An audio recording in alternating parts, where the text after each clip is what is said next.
கொடைக்கானலில் இந்த ஆண்டு 10 நாட்கள் கோடை விழா மற்றும் மலர் கண்காட்சி நடைபெறும் என மாவட்ட ஆட்சியர் சரவணன் தெரிவித்துள்ளார். திண்டுக்கல் மாவட்டம் கொடைக்கானலில் தற்போது கோடை பருவத்தையொட்டி சுற்றுலா பயணிகள் வருகை மிகுதியாகியுள்ளது. இந்த நிலையில் கொடைக்கானலில் இந்த ஆண்டு கோடை விழா மலர் கண்காட்சியுடன் 10 நாட்கள் நடைபெறும் என தெரிவித்த மாவட்ட ஆட்சியர் சரவணன் அதற்கான ஏற்பாடுகளை ஆய்வு செய்தார். கலை நிகழ்ச்சிகள் நடத்தவும் பிரையன் பூங்காவில் மலர்களை கொண்டு செல்ஃபி பூத் மற்றும் மலர் வடிவங்கள் வைப்பதற்கான ஏற்பாடுகள் நடைபெற்று வருவதாகவும் ஆட்சியர் தெரிவித்தார். சுற்றுலா பயணிகளின் வசதிக்காக வாட்டர், ஏடிஎம் மற்றும் வனப்பகுதியில் உள்ள சுற்றுலா தலங்களுக்கு சென்று வருவதற்கு பல இடங்களில் நுழைவுக் கட்டணம் வசூலிக்க நடவடிக்கை எடுக்கப்பட்டு வருவதாகவும் ஆட்சியர் சரவணன் குறிப்பிட்டார்.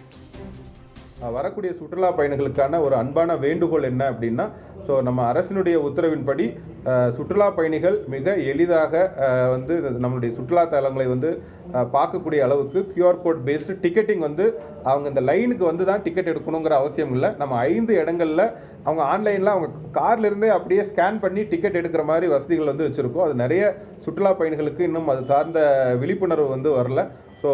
ஊடகம் மற்றும் பத்திரிகை துறை நண்பர்கள் மூலமாக நம்ம பொதுமக்களுக்கும் சுற்றுலா பயணிகளுக்கும் தெரிவிக்கிறது.